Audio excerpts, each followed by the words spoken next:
ಸಾಕಾಗೋಗಿದೆ ಇವ್ರನ್ನೆಲ್ಲ ಸಹಿಸ್ಕೊಂಡು. ಯಾಕಾದಿ ನನ್ನ ನೋಡಿ ಆಶ್ಚರ್ಯ ಆಯ್ತಾ?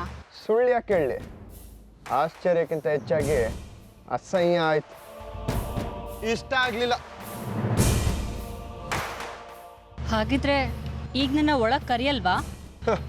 ಕರೀದೇ ಇದ್ರೆ ಬರಲ್ವಾ? ಇಷ್ಟು ದೂರ ಬಂದಿದ್ದೀರಲ್ಲ. ಕರೀದೇ ಇದ್ರೂ ಬರೋ ಹಾಗಿದ್ದಿದ್ರೆ ನಾನು ನಿನ್ನ ಆಫೀಸ್ ಓಪನಿಂಗ್ ಫಂಕ್ಷನಿಗೆ ಬರ್ತಿದ್ದೆ ಆದಿ. ಹೌದು, ನೀವೊಬ್ರು ಬಾಕಿ ಇದ್ರಿ, ಬರ್ಬೇಕಿತ್ತು. ನಿಮ್ ಮುದ್ದಿನ ಮಗ ಮಾಡಿದ ನಾಟಕ ನೋಡ್ಬೇಕಿತ್ತು. ಬಾಂಬು ಒಂದಿದ್ದೇನೋ, ದಾಂಧಲೆ ಮಾಡಿದ್ದೇನೋ, ಎಲ್ಲ ಹಾಳು ಮಾಡಿ ಹೋದ. ಕಣ್ ತುಂಬಾ ನೋಡ್ಬೇಕಿತ್ತೇನೋ ನೀವು. ನಾನು ನೋಡಿದಿದ್ರು ಖುಷಿ ಪಡ್ತಿರ್ಲಿಲ್ಲ ಆದಿ. ಯಾಕೆ? ನಿಮ್ ಮುದ್ದಿನ ಮಗ ಅಲ್ವಾ? ನಿಮ್ ಸಾಕ್ ಮಗ ಅಲ್ವಾ ಅವನು? ಹೌದು, ಸಾಕ್ ಮಗ, ನಾನು ಇಲ್ಲ ಅಂತ ಹೇಳ್ತಿಲ್ಲ. ಆದ್ರೆ ಅವನಿಗೋ ಮೊದ್ಲಿನ ಥರ ಇಲ್ಲ ಕಣೋ, ತುಂಬಾ ಬದಲಾಗಿದ್ದಾನೆ. ಅವನ ರೀತಿ ನಿಯಮ ಎಲ್ಲ ಚೇಂಜ್ ಆಗಿದೆ. ದೊಡ್ಡವನಾದ ನೋಡು, ಸಹಜ ಅಲ್ವಾ? ಹಕ್ಕಿಗಳೇ ಬಲ್ತ ಮೇಲೆ ಗೂಡು ಬಿಟ್ಟು ಆಚೆ ಹೋಗ್ತಾವಂತೆ. ಅದೆಲ್ಲ ಇರ್ಲಿ, ನೀವಾಗ ಯಾಕೆ ಬಂದಿರೋದು? ಒಂದ್ಸಲ ನೀನು ಆಫೀಸ್ ನೋಡ್ಕೊಂಡು ಹೋಗ್ಬೇಕು ಅನ್ನಿಸ್ತು, ಆಸೆಯಿಂದ ಬಂದೆ. ಡೋಂಟ್ ವರಿ, ನನಗೆ ಯಾವ ತೊಂದರೆನೂ ಕೊಡಲ್ಲ. ಯಾರು ತೊಂದರೆ ಕೊಡೋದಕ್ಕೂ ಆಗಲ್ಲ. ಸರಿ, ಸಂತೋಷ, ಚೆನ್ನಾಗಿರು. ಹೀಗೆ ಪ್ರತಿ ಹೆಜ್ಜೆ ನಿನ್ನ ಮೇಲೆ ಬರಬೇಕು, ಅದೇ ನನ್ನ ಆಸೆ. ನೀನು ಯಾವ ಕೆಲಸಕ್ಕೂ ಯಾವ ಅಡ್ಡಿ ಆತಂಕಗಳು ಬರಬಾರ್ದು ಕಣ. ಬರಲ್ಲ, ಶುರು ಮಾಡಾಗಿದೆ. ಇನ್ನೇನಿದ್ರು ಹೋರಾಟ ಮಾಡೋದೆ. ಏನೋ ನನ್ನ ಕೈಲಾಗಿದ್ದು ಒಂದು ಚಿಕ್ಕ ಸಹಾಯ ಮಾಡಿದೆ, ಮನ್ಸಿಗೆ ಸಮಾಧಾನ, ಸಾರ್ಥಕ ಅನ್ನಿಸ್ತೀನಿ. ಬರ್ತೀನಪ್ಪ. ಒಂದು ನಿಮಿಷ, ಏನ್ ನೀವು ಮಾಡಿರೋದು? ಏನ್ ಸಾರ್ಥಕ ಅನ್ಸಿರೋದು? ನೋ, ನಾನು ಮಾಡಿರೋ ಕೆಲಸ ನಿನಗೆ ಗೊತ್ತಾಗೋದು ಬೇಡ. ಗೊತ್ತಾದರೆ ಮಾಡಿರೋದಕ್ಕೆ ಸಾರ್ಥಕತೆ ಇರಲ್ಲ. ರೀ, ಈ ರೀತಿ ಅಗ್ಗೋಡೆ ಮೇಲೆ ದೀಪ ಇಟ್ಟು ಹೋಗಂಗಿಲ್ಲ. ಅದೇನು ಅಂತ ಹೇಳಿ.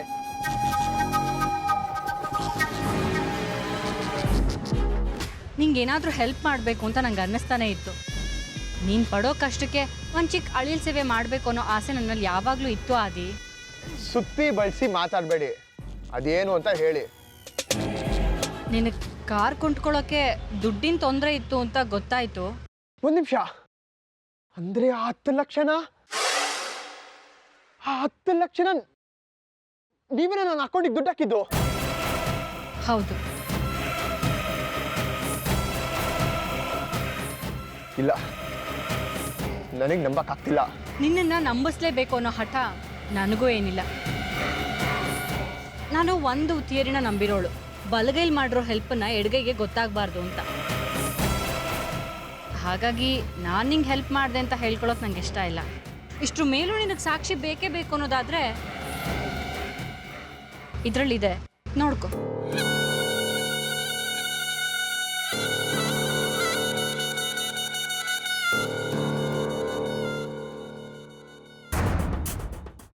ಅದನ್ನೇ ಮನಸ್ಸಿನಲ್ಲಿ ಇಟ್ಕೊಂಡು ಯೋಚನೆ ಮಾಡ್ತಾ ಇದ್ದೀಯಾ? ಮೊದಲು ಅದರಿಂದ ಹೊರಗಡೆ ಬಾ. ನಾನೇನು ಯೋಚನೆ ಮಾಡ್ತಿಲ್ಲ ಅಜ್ಜಿ. ನಿನ್ನ ಚಿಕ್ಕ ಮಗುವಿಂದ ನೋಡ್ತಾ ಇದ್ದೀನಿ. ಯಾವುದಾದ್ರೂ ಯೋಚನೆಯಿಂದ ಹೊರಗಡೆ ಬಂದೆ ಅಂತ ನೀನು ಮಾತು ಹೇಳಿದ್ರು ನಿನ್ನ ಮನಸ್ಸೆಲ್ಲ ಅದರಲ್ಲೇ ಇರುತ್ತೆ. ಅದಿತಿ, ಯಾವುದ್ರ ಬಗ್ಗೆ ಯೋಚನೆ ಮಾಡ್ತಿದ್ಯಾ? ಶ್ರೀಚಕ್ರ ನಮ್ಮ ಕೈವಶವಾದ್ರೆ ಇಡೀ ಜಗತ್ತೇ ನಮ್ಮ ಪಾಳೆ ಪಟ್ಟೆ.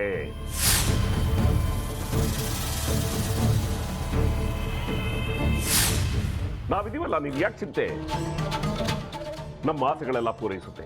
ಅದಕ್ಕೆ ನಾನು ಹೇಳಿದ್ದು ನಮ್ಮ ಜೊತೆ ಕೈ ಜೋಡಿಸು ಅಂತ.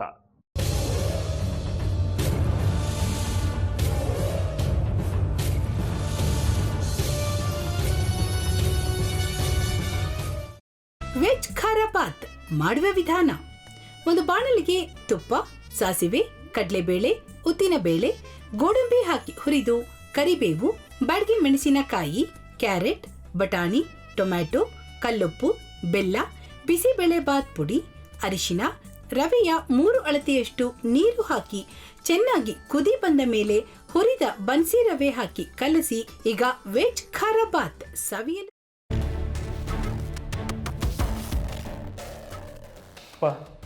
ಇಷ್ಟೋ ತನಕ ಡೆಲಿವರಿ ಆಗಿಲ್ಲ ಅಂದರೆ ಅಕ್ಕನಿಗೆ ಏನಾದರೂ ಪ್ರಾಬ್ಲಮ್ ಇರ್ಬೋದಾ? ಆ ಥರ ಏನಾದರೂ ಇದ್ದರೆ ಡಾಕ್ಟ್ರು ಬಂದು ಹೇಳ್ತಿರ್ಲಿಲ್ವ ರವಿ?